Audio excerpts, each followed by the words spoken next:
bit, I'm going to come on and I'm going to read directly from my new book, Carambola. But I want to be able to give an opportunity to those who purchased my book to go ahead and sign and autograph them for you. So in the meantime, please enjoy yourself and thank you for coming. My poem is untitled, but it's sort of religious. It says, "My soul is crying, lost in the wilderness, and though it's wounded, it's not scared or cold or lonely. You see, it knows that in the Bible, God always appears to the souls in the wilderness, especially those souls that are running away or those on a journey in search of truth. My soul awaits God's approach, God's command, God's voice silently." Thank you.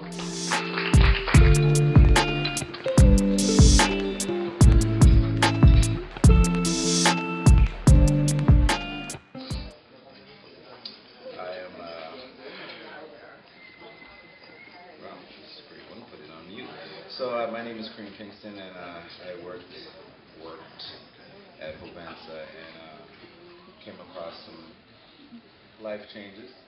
So I decided to write some poetry in respect to that, specifically in regards to my love for the island and decisions that need to be made. So I don't have a title for this. I literally wrote this today, kind of thing. Please be gentle with me. This is my first reading of. So, it is said that true love can move mountains. True love can cross seas. True love can traverse the farthest distances. In this instance, true love has moved me. For over 25 years, I have called her my home. Always stayed with her, so comfy, never wanting to roam. I've grown to love the landscape, the textures, and even the food. But she never really grew in me for a love that was true.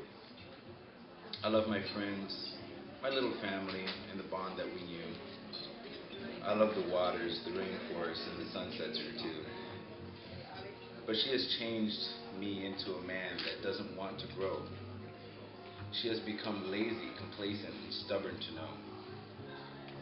She allows corruption to fester in such a small wound. System reliance with little defiance will be written on her tomb. Should I stay and support her to lend a helping hand, or should I abandon her and leave her heading for the mainland?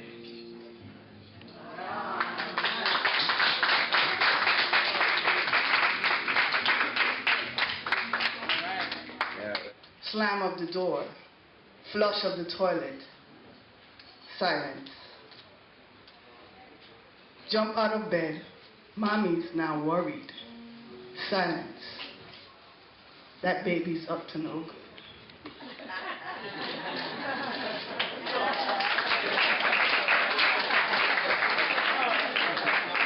For the loudest thunder shock, for she knows Optimus has heard her prayer and cries, "It shall be done, it shall be done, sometime, somewhere, sometime, somewhere.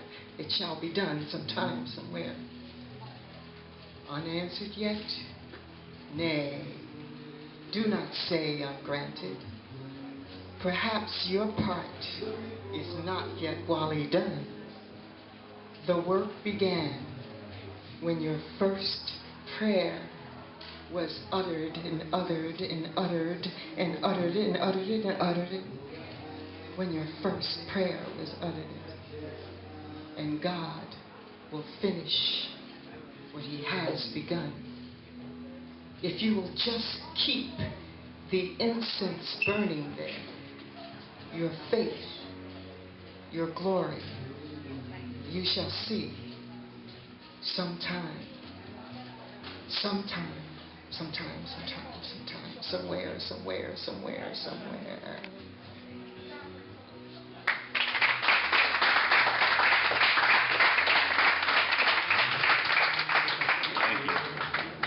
The bar is Souls. I wrote it probably a month ago. A mind has a rhymes defining the code that holds the knowledge of a man and resides in the dome. He knows what he is, a beast, disguising the clothes of sheep. The beat seems to thaw the heart when it's froze. It's known. The music keeps the beast in control, like the whips on our ancestors, the bruising of bones, the broken souls of a nation that self-destructs on its own, like the beauty of gold with the greed that has grown. It's crazy, the hate seems to grow on a daily. The aggression amongst each other is starting to phase. We're killing off each other. Progression is starting to fail deep. Proclaim me the voice of a nation that jail keeps. Stereotypes are dark of the beast he will bite. The looks black people get when we try to do right. The fight of equality depletes in the night. Vanishes Malcolm X and MLK are in fright to see the fall of the nation. The nation in spite of all the hard work put in to see light. But the dark has swallowed us all. Anger burns as we fall, as our strength of the heart dies and all the hell within the skin seems to start hurting and burning, killing as we withdraw, mauled, scarred. The description of the souls of the blacks trapped, not knowing we need to get together and act, realizing that we've been holding ourselves back from a future of prosperity, and this is a fact. Thank you.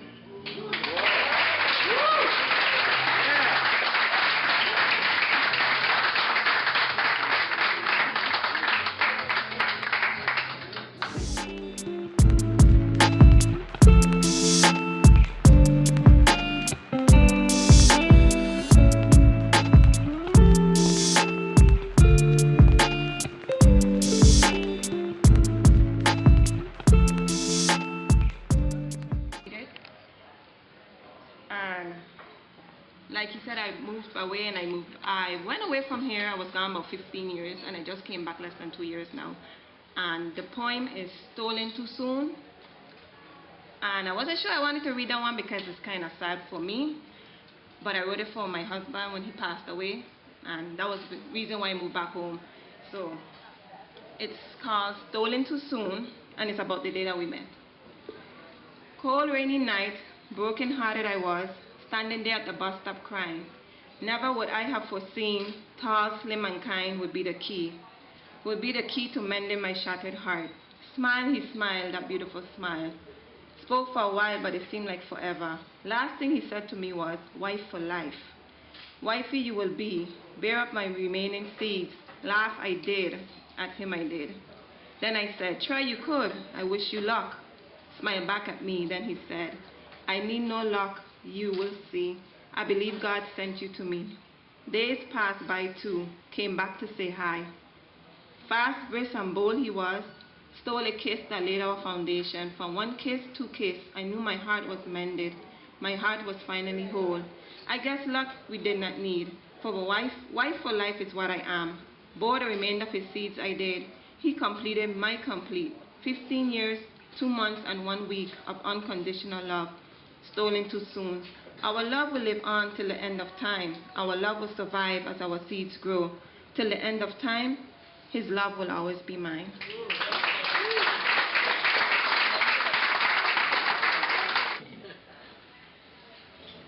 Last night I had a dream I always wanted to have.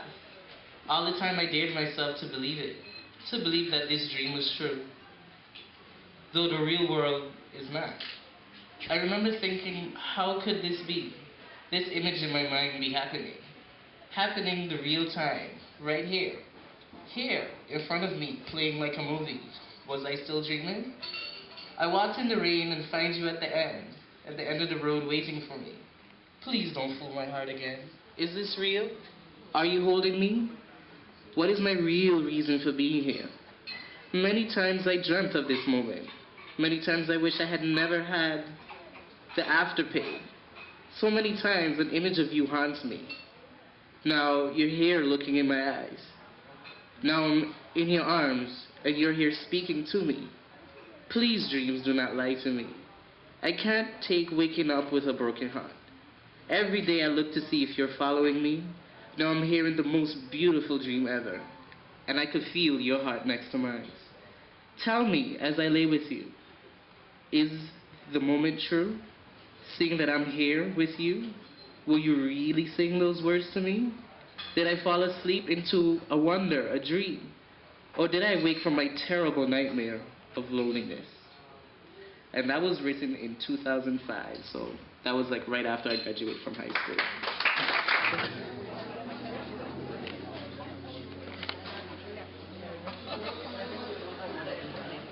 just came outside, and I think about it. There is innocence here. Two young boys ignore the time as I keep constant watch on my wrists. A thin mist of dust pushes up, mimicking beasts with tusk. They skirmish through the jungle and clash over thin grass peninsulas of dirt.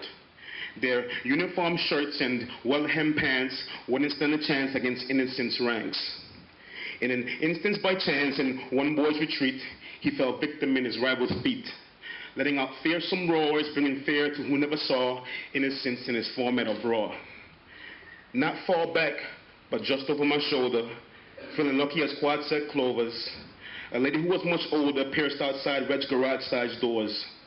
She pleaded for their safety, in which they promised her greatly.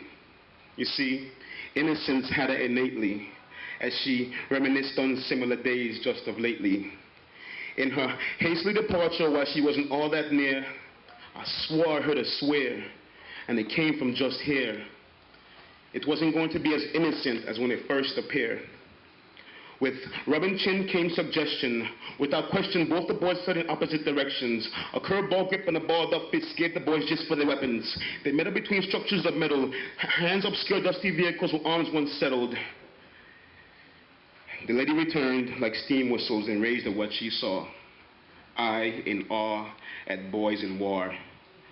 Eyeing flaw, their faces now locked in her grips, spewing words misfit from lips with wronger. She failed them. Nah, she failed us as our last responder. In ponder, I was no fonder, as we both left the boys to wander. Now, in no sense, there will be anyone here of innocence any longer. Thank you.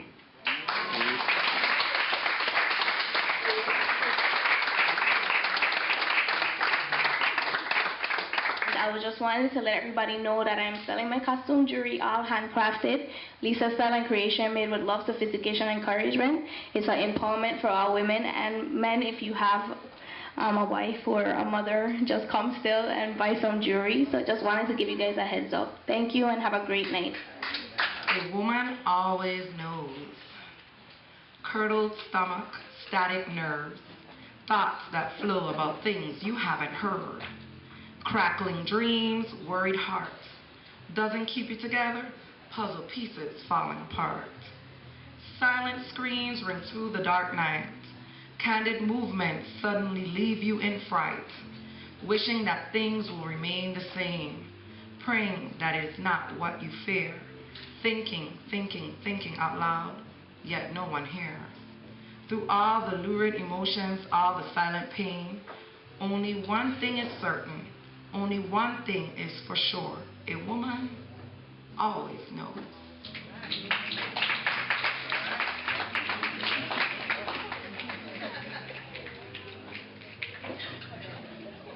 And because I want you to read it, I'm going to read one more poem from the tiny section, and then I'm going to move on to the sweet.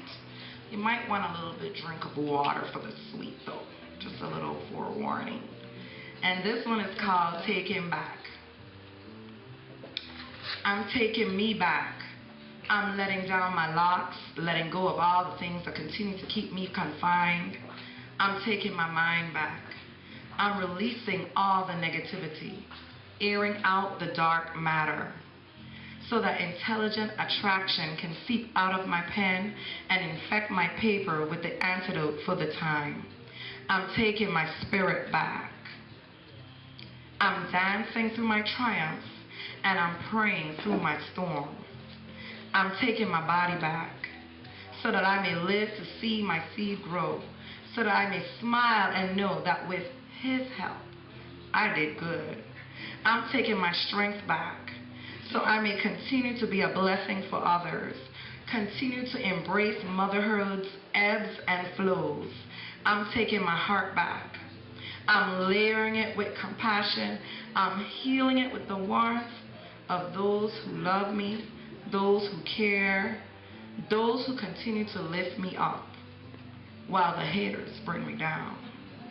I'm taking me back. Nothing can stop the movement. I'm able to do all things, for I was created from grains of sand in His likeness and finesse. Nothing less, nothing more. Try to take me on. Failure is evident, because I'm keeping me.